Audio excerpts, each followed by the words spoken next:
Good morning everyone, welcome to knowledge account. আমি কুন্তল মাহিন্দার তোমাদের সাথে 30th ডিসেম্বর 2023 এর ডেলি কারেন্ট অ্যাফেয়ার্স নিয়ে ডিসকাস করব উইথ স্ট্র্যাটেজিকে। তোমাদের ডাব্লিউবি ফুড এসআই এর ফ্রি মক টেস্ট তোমরা কিভাবে দেবে তোমরা একবার সবাই দেখে নিও। তোমাদের রবিবার অর্থাৎ 31 ডিসেম্বর নলেজ অ্যাকাউন্ট অফিসিয়াল অ্যাপে ফুড এসআই এর মক টেস্টের অ্যারেঞ্জ করা হয়েছে। 6টা থেকে তোমরা 11টার মধ্যে সবাই মক টেস্ট দিতে পারবে। যারা যারা এটা দিতে চাও আমাদের নলেজ অ্যাকাউন্ট অফিসিয়াল অ্যাপে গিয়ে নিজেদের নাম আর মোবাইল নাম্বার দিয়ে ফ্রি রেজিস্টার করে রাখো। এই অ্যাপের লিঙ্ক ডেসক্রিপশন বক্সে আছে, অথবা তোমরা গুগল প্লেতে গিয়ে সার্চ করে নেবে knowledge account official. Free weekly test সেকশনে তোমরা ফুড এসআই এর মক টেস্টটা পাবে ঠিক রবিবার 6টার সময়। এছাড়া আমাদের মান্থলি বা ইয়ারলি কারেন্ট অ্যাফেয়ার্সগুলো তোমরা ইবুক থেকে কালেক্ট করতে পারবে।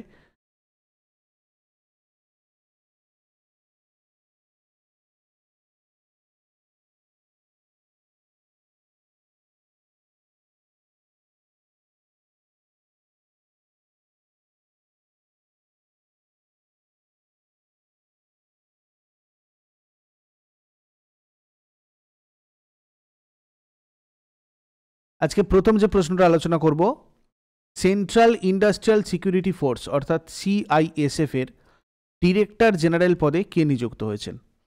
সিআইএসএফ এর ডিরেক্টর জেনারেল পদে নিযুক্ত হয়েছেন নীনা সিং। দেখো, নীনা সিং হচ্ছেন প্রথম মহিলা যিনি সিআইএসএফ এর মহাপরিচালক পদে নিযুক্ত হয়েছেন। ইনি 31 জুলাই 2024 পর্যন্ত সিআইএসএফ এর মহাপরিচালক পদে নিযুক্ত থাকবেন। 2013 থেকে 2018 সাল পর্যন্ত সিবিআই এর যুগ্ম পরিচালক হিসেবে ইনি কাজ করেছেন, মানে নীনা সিং। সিআইএসএফ একটা কেন্দ্রীয় স্বরাষ্ট্র মন্ত্রকের অধীনে কাজ করা একটা সংস্থা। এটা 1969 সালে সিআইএসএফ অ্যাক্ট 1968 এর অধীনে ভারতীয় সংসদ দ্বারা প্রতিষ্ঠিত হয়েছিল। সেন্ট্রাল ইন্ডাস্ট্রিয়াল সিকিউরিটি ফোর্সের নিরাপত্তা কভারের মধ্যে রয়েছে পারমাণবিক স্থাপনা, মহাকাশ স্থাপনা, বিমানবন্দর, বন্দর, বিদ্যুৎ কেন্দ্র ইত্যাদি সহ দেশের অত্যন্ত যেসব মানে সংবেদনশীল অবকাঠামো সেগুলোর সুবিধা। এর মোটো বা নীতিবাক্য হচ্ছে সেফটি অ্যান্ড ডিফেন্স। সিআইএসএফ এর নীতিবাক্য সেফটি অ্যান্ড ডিফেন্স, আর হেডকোয়ার্টার নিউ দিল্লিতে রয়েছে। ভারতের কোন রাজ্যে প্রথম সাপের পার্ক খোলা হয়েছে? সাপের পার্ক খোলা হয়েছে রাজস্থানে। রাজস্থান রাজ্যের কোটায় প্রথম সাপের পার্ক খুলতে চলেছেন কেন্দ্রীয় চিড়িয়াখানা কর্তৃপক্ষ। কোটার বান্দি রোডের হার্বাল পার্কে এই স্নেক পার্কটা তৈরি করা হচ্ছে। নেক্সট, ভারতের প্রথম এআই সিটি হিসাবে কোন শহর গড়ে উঠেছে? এআই সিটি হিসাবে গড়ে উঠছে লখনৌ। উত্তরপ্রদেশ ভারতের বৃহত্তম রাজ্য আমরা জানি। তো এখানে এই এআই ইকোসিস্টেমকে লালন আর প্রচার, মানে এটাকে আরও ডেভেলপ করার জন্য এবং প্রমোট করার জন্য লখনৌতে দেশের প্রথম এআই শহর স্থাপনের পরিকল্পনা করা হচ্ছে। এআই সিটি বা এআই শহরের লক্ষ্য হচ্ছে অত্যাধুনিক প্রযুক্তি, গবেষণা কেন্দ্র এবং শিক্ষা প্রতিষ্ঠানগুলিকে একীভূত করে ধারণা তৈরি করা এবং ভবিষ্যতের কর্মশক্তির বিকাশের একটা কেন্দ্রে পরিণত করা। নেক্সট, ভারত ইলেকট্রনিক্স লিমিটেড সম্প্রতি কোন রাজ্য সরকারের সাথে 445 কোটি টাকার একটা চুক্তি স্বাক্ষর করেছে? উত্তরপ্রদেশের সাথে ভারত ইলেকট্রনিক্স লিমিটেড 445 কোটি টাকার একটা চুক্তি স্বাক্ষর করেছে। নবরত্ন কোম্পানি, এটা একটা, এই যে বিইএল যেটা ভারত ইলেকট্রনিক্স লিমিটেড তোমাদের বলছি, এই ভারত ইলেকট্রনিক্স লিমিটেড সম্প্রতি উত্তরপ্রদেশ সরকারের সাথে নেক্সট জেনারেশনের জন্য ইউপি ডায়াল 112 প্রকল্পের জন্য এই 445 কোটি টাকার চুক্তিটা স্বাক্ষর করেছে।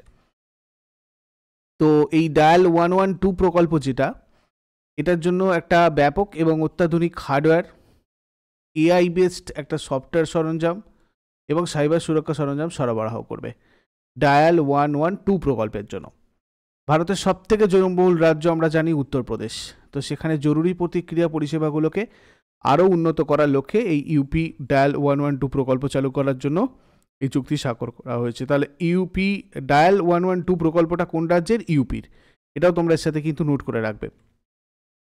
দেখো, এবারে নবরত্ন যেটা তোমাদের বলছি, নবরত্ন কোম্পানিগুলো কি হয় দেখো, সরকারের কাছ থেকে স্পষ্ট অনুমোদনের প্রয়োজন ছাড়াই 1000 কোটি টাকা পর্যন্ত বিনিয়োগ করার ক্ষমতা যাদের রয়েছে এরকম 14টা কেন্দ্রীয় পাবলিক সেক্টর এন্টারপ্রাইজ রয়েছে, যেগুলোকে ভারত সরকার দ্বারা প্রতিষ্ঠিত নির্দিষ্ট মানদণ্ডের ভিত্তিতে এই নবরত্ন কোম্পানির স্ট্যাটাস দেওয়া হয়েছে।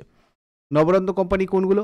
ভারত ইলেকট্রনিক্স লিমিটেড, তারপরে তোমার container corporation of India limited, engineers India limited, Hindustan aeronautics limited, Mahanagar telephone Nigam limited, national aluminium company NALCO, national building construction corporation, এছাড়া national mineral development corporation, NLC India limited, oil India limited, power finance corporation, Rashtriya Ispat Nigam limited, rural electrification corporation, shipping corporation of India, এরকম 14টা নবরত্ন সংস্থা রয়েছে। কেমন? Next, Bharat কোন স্থানে মৈত্রী 2 নামের একটা নতুন গবেষণা কেন্দ্র চালু করার পরিকল্পনা করছে? পূর্ব আন্টার্কটিকাতে, ইস্ট আন্টার্কটিকাতে মৈত্রী 2 নামের একটা নতুন গবেষণা কেন্দ্র চালু করার পরিকল্পনা করছে।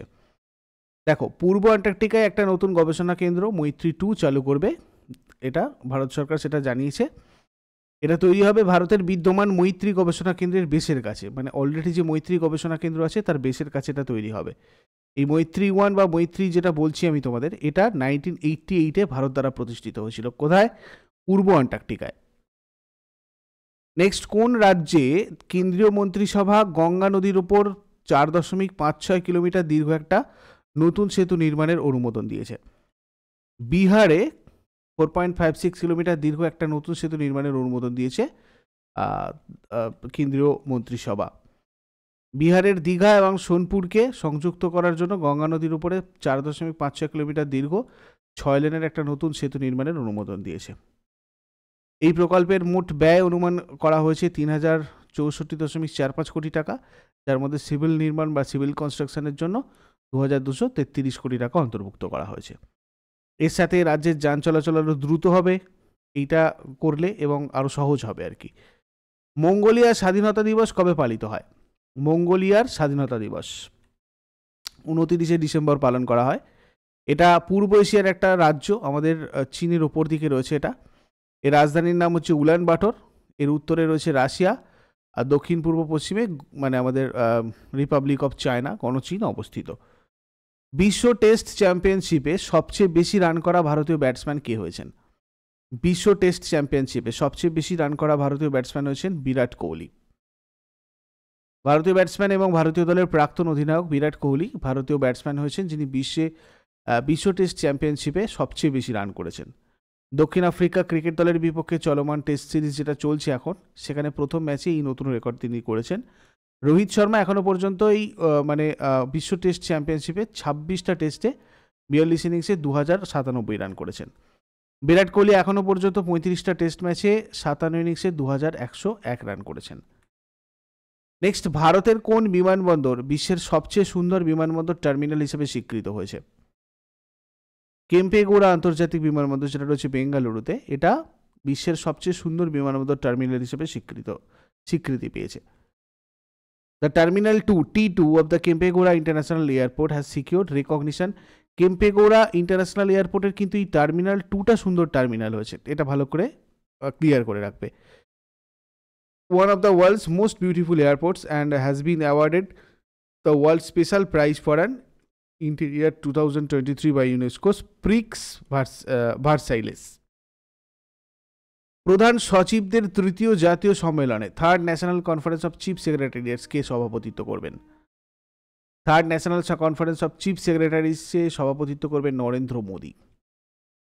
28 আর 29শে ডিসেম্বর 2023-এ দিল্লিতে মুখ্য সচিবদের তৃতীয় জাতীয় সম্মেলনে সভাপতিত্ব করেছেন অ্যাকচুয়ালি, ঠিক আছে, 28 আর 29শে ডিসেম্বর।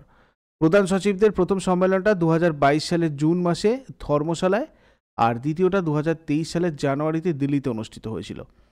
এর মূল ফোকাস 3 দিনব্যাপী জাতীয় সম্মেলন একটা ইজ অফ লিভিং, ঠিক আছে। ইজ অফ লিভিং কি জিনিস? Is of living essentially refers to infrastructure connectivity two from the village or city, ঠিক আছে। দেখো, মানে গ্রামের আর শহরের মানে ইনফ্রাস্ট্রাকচার কানেক্টিভিটিটা খুব ভালো হবে, যাতে availability of basic amenities like electricity, water, sanitation, মানে ইলেকট্রিসিটি, ওয়াটার, স্যানিটেশন এগুলোও খুব ভালো হবে। তাতে করে কি হবে, মানে বসবাসের সুবিধা হবে আর কি, ইজ অফ লিভিং। যে প্যারামিটারের উপরগুলো বেস করে, মানে যে প্যারামিটারগুলো, যেমন ধরো ইলেকট্রিসিটি খুব ভালো হলে কোনো একটা জায়গায়, ওয়াটার কানেক্ট মানে ডিস্ট্রিবিউশন খুব ভালো হলে, স্যানিটেশন খুব ভালো থাকলে সেই জায়গায়, ঠিক আছে, একটা গ্রামের প্রত্যেকটা জায়গার সাথে ভালো কানেক্টিভিটি থাকলে, মানে পরিবহন ব্যবস্থা থাকলে কী হবে, সেখানে বসবাসের সুবিধা হবে আর কি। তো সেটাকে ইজ অফ লিভিং বলছি। এবং আমাদের ইন্ডিয়া কিন্তু ইজ অফ লিভিংয়ের জন্য কন্টিনিউয়াসলি বিভিন্ন ধরনের প্রত্যেকটা স্টেট বা সেন্ট্রাল গভর্নমেন্টও তোমরা বলতে পারো, এর ওপর কিন্তু কাজ করে চলেছে। তো এটাই হচ্ছে ইজ অফ লিভিং, এবং এটারই একটা জাতীয় সম্মেলন হবে আর কি, ঠিক আছে। 3 দিনব্যাপী জাতীয় সম্মেলন হবে এই ইজ অফ লিভিংয়ের জন্য, এর মূল ফোকাসটাই এটা। এরপরে আগের দিনের হোমওয়ার্কগুলো সবাই দেখে নাও। ক্যারের পুরো অর্থ হচ্ছে কম্পিউটার এডেড ডিজাইন। সুইজারল্যান্ডের মুদ্রার নাম সুইস ফ্রাঙ্ক। আর আজকে তোমাদের জন্য প্রশ্ন থাকবে, কোন বিষাক্ত রাসায়নিক মৌলটি জাপানে মিনামাটা রোগের কারণ হয়েছিল? আর 2, পল্লবদের রাজ্যের রাজধানী কোথায়? পল্লবদের রাজধানী কোথায় ছিল? এই দুটো প্রশ্নের উত্তর আজকে তোমরা আমাকে হোমওয়ার্কে জানাও কমেন্ট বক্সে। চট করে আগের দিনেরগুলো কুইক রিভাইজ করে নেবো। যারা যারা লাইভে রয়েছো অ্যান্সার করার চেষ্টা করো। 29 ডিসেম্বর 2023 আমাদের প্রশ্ন কী ছিল দেখো। Khelo India youth games 2024 official mascot কি? Khelo India youth games 2024 official mascot Veeramanga Velu নাচিয়ার।